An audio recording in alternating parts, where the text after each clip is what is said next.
تذكاري لشهداء الجيش اللبناني في محلة العبدة، وذلك بالتعاون مع بلدية بتنين العبدة بحضور ممثل عن كل من مفتي عكار ومطرانها وعدد من ضباط الأجهزة الأمنية وفعاليات البلدة.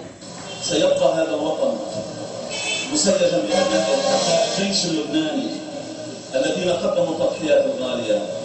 نحن معهم ومع باقي القوى الأمنية التي تصون كرامة هذا الوطن.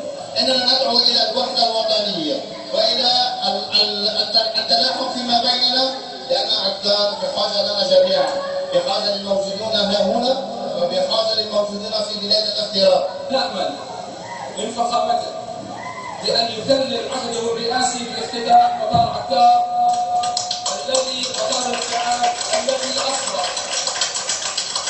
الذي أصبح حاجة ماسة لكل لبنان، ليس فقط إلى عكار، ليس فقط إلى الشمال.